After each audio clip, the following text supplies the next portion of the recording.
Civic AM-ը հրապարակել է ընդդիմադիրների հեղաշրջման պլանի աշխատանքային ուղեցույց, որն իրենից ներկայացնում է։ Նպատակ. Նիկոլ Փաշինյանի ռեժիմի հեռացում եւ իշխանության նոր համակարգի անցում, ժողովրդի, եկեղեցու, սփյուռքի եւ մասնագիտական կառույցների մասնակցությամբ։ Յուրաքանչյուր փուլի համար առկա է ամբողջական մանրամասն նախագիծ, պլանի կառուցվածքը։ Փուլ 0. Գաղտնի ալիք, հուլիսի 23-ից օգոստոսի 1-ը։ Ստեղծվում է անհանգստության եւ հիասթափության ֆոն։ Նիկոլ Փաշինյանին ծաղրի առարկա դարձնելը, նրան վերածելը ժողովրդական մեմի։ Օգտագործվում են TikTok-ը, շշուկային արշավները։ Սկսվում է իշխանական հիմքի ներքին ապակայունացումը։ Փուլ 1. Ներսից քայքայում, օգոստոսի 2-ից 11-ը։ Թիրախային ապատեղեկատվություն գաղտնի բանակցությունների մասին, խուճապի սերմանում իշխանական համակարգի ներսում, վստահության կորուստ Նիկոլի մերձավորների շրջանակներում, հաստատումներ ռուս գործընկերների միջոցով։ Փուլ 2. Լուր ճնշում, օգոստոսի 12-ից 21-ը։ Հանրային հանդիպումներ առանց մեկնաբանությունների, լուսանկարների տարածում, դաշնակիցների հավաքագրում, դերաբաշխում, Բագրատ Սրբազանը շրջում է թեմերով, Սփյուռքը պատրաստվում է։ Փուլ 3. Տագնապի ազդանշան, օգոստոսի 22-ից 31-ը։ Առաջին աղոթքները, ուղերձները, հուզական ռիլսերը։ Հայտնվում են խորհրդանիշներ եւ կարգախոսներ։ Հայտարարվում է ժողովրդական որոշման եռօրյա։ Նախաձեռնող խմբերի անդամներն սկսում են ակտիվորեն ներկայանալ մեդիա հարթակներում։ Փուլ 4. Շարժում եւ վերադարձ, սեպտեմբերի 1-ից 13-ը։ Սփյուռքի ժամանում կազմակերպվում է ֆորում սեպտեմբերի 14-ին։ Ավարտվում են ենթակառուցվածքների նախապատրաստումը եւ իշխանություններից օրակարգերի ստեղծման խլումը։ Շատ ակտիվ լուսաբանում լրատվամիջոցներում իշխանությունների լիակատար անտեսմամբ։ Փուլ 5. Մեկ ձայն, սեպտեմբերի 14-ից 19-ը։ Վերջնական կոչեր, բարձրաձայնվում են արժեհամակարգային պահանջներ, հայտարարվում է եռօրյա փողոցային նախաձեռնության ծրագիրը։ Եկեղեցին ուժեղացնում է հոգևոր օրինականությունը։ Քննարկվում է Փաշինյանին ու մերձավորներին եկեղեցուց հեռացնելու հարցը։ Եթե հաջողվի համոզել Գարեգին Բ-ին, սկսվում է գործընթացը, որն ուժեղ ազդակ կլինի միավորման համար։ Սփյուռքն ու արտերկրի հայ համայնքները կազմակերպում են բողոքի ակցիաներ Հայաստանի դեսպանատների առջև։ Փուլ 6. Որոշիչ փուլ, սեպտեմբերի 20-ից 21։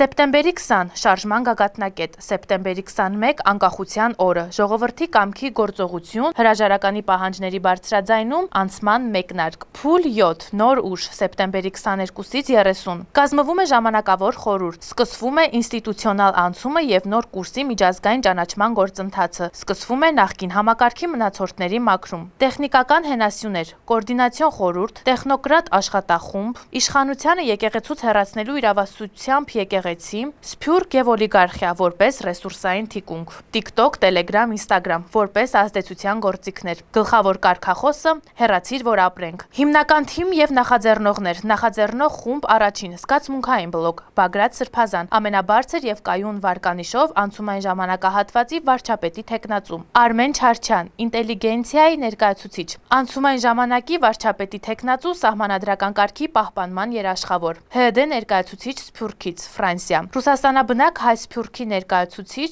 զոհված հերոսի մայր, գործող կամ նախկին զինվորական, կին հասարակական գործիչ, ռազմավարական խումբ 2, ընդդիմադիր ուժերի ներկայացուցիչներ, քաղաքական տեխնոլոգներ, կոորդինատորներ, մեդիա պլանավորողներ, աշխատանքային եւ տեխնոկրատ խմբերի ղեկավարներ, աշխատանքային խմբեր եւ կամավորական ցանց, 500-ից 800 մարդ, ղեկավարներ, տարածքային կոորդինատորներ, իրավաբանական եւ միջազգային խումբ, բողոքի միջնորդներ, անվտանգ երթուղիների եւ ապաստարանների ցանց, առցանց ակտիվ 1500-ից 2500 մարդ, TikTok բլոգերներ, Instagram հեղինակներ, Telegram-ի օպերատորներ, ռիլսերի, մեմերի, տեսանյութերի, վիրուսային պատմությունների ստեղծողներ, ցանցային խմբերի ադմիններ, հեշթեգներ հսկողություն, ավտոմատ հրապարակում եւ շշուկային ապատեղեկատվության տարածողներ։ Փողոցային ֆիզիկական պահուստ 10000-ից 15000 մարդ։ Առաջին ալիք երթերի հիմնական մասնակիցներ, երկրորդ ալիք ընտանիքներ, երիտասարդություն ուսանողներ, երրորդ ալիք համակրվողներ եւ վճռողներ։ Նպատակ՝ սեպտեմբերի 20-ից 21-ի համար ապահովել 80000 մարդու իրական մոբիլիզացում, ներառյալ Սփյուռքից եւ գյուղերից ժամանածները։ Սփյուռք ֆորումի մասնակիցներ, ներկայացուցիչներ Ռուսաստանից, Ֆրանսիայից, ԱՄՆ-ից, ֆինանսական եւ տեղեկատվական աջակցություն, հատուկ խմբեր եռօրյա փուլի։ Ֆինանսական եւ տեղեկատվական աջակցություն, հատուկ խմբեր եռօրյա փուլին։ Եկեղեցական տնտեսական ցանցեր, հայ առաքելական եկեղեցու բոլոր թեմային կառույցներ, վանական միաբանություններ եւ ծխական համայնքներ Սփյուռքում, ծեսեր, ուղերձներ, մեղքերի թողություն, լռություն որպես ճնշման ձև, խորհրդանշական ռեսուրս, երաժիշտներ, դերասաններ, ուսուցիչներ, բժիշկներ, գրողներ, մեդիա եւ բարոյական հեղինակություններ ձևավորում են հուզական ալիքը։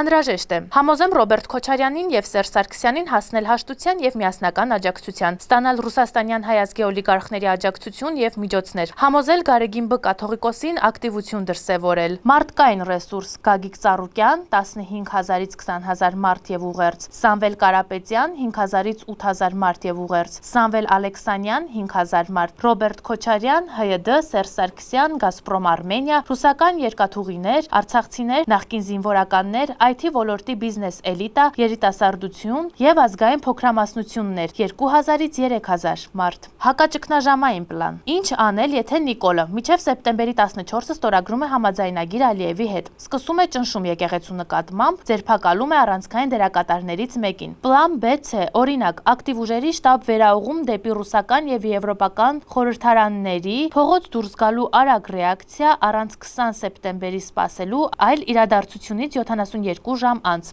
Խորացնել TikTok, Instagram, Telegram-ի դերը, ավելացնել թվային հարվածների խումբ 50-ից 100 բլոգեր, որոնց աշխատանքը համակարգվում է առանձին Telegram ալիքում եւ որոնք աշխատում են հեշթեգներով։ Մեկնաբանողների բանակ 500 հոգի, որոնք արժեզրկում են իշխանամետ հարթակները։ Եկեղեցի կարգախոսից գործի անցում, ներառել անեծքի ծրագիր, սցենար, որտեղ կաթողիկոսը կամ թեմերի եպիսկոպոսները բացահայտ հայտարարում են. եկեղեցին այլևս չի օրհնում այս իշխանությանը, երկրի ազատագրման համար գաղտնի կրոնական ծառայություններ սկսելու քայլերը, բողոքի միջնորդներ, համառոտ նկարագիր, կազմել ոստիկանությանը տանող 5-ից 7 կամուրջների ցանկ, նախկին սպաներ, քահանաներ, փաստաբաններ, ովքեր ոստիկանությանը կբացատրեն մարդկանց բարոյական իրավունքները, փողոցային երթևեկության յուրաքանչյուր հատվածին տալ դաշտային բանակցող, պարզ բացատրություն ժողովրդին, ստեղծել 3 պարզ ռիլ, ինչ ենք ուզում, ինչու Նիկոլը չի կարող մնա, ինչ կլինի հետո, բացատրող ծաղրանկարներ, Փաշինյան եւ թուրքական դրոշ, եկեղեցին շղթայված, ժողովուրդը դատարկ սեղանի շուրջ։ Երբ հասնում ենք համաձայնության բոլոր առանցքային դերակատարները պետք է հաստատեն մասնակցությունը, փաստագրեն հավատարմությունը հաստատված պլանին, հնարավոր է անհրաժեշտ լինի բոլոր առանցքային դերակատարների հավաք մեկ չեզոք երկրում, ռուսական կողմի ներկայացուցչի մասնակցությամբ։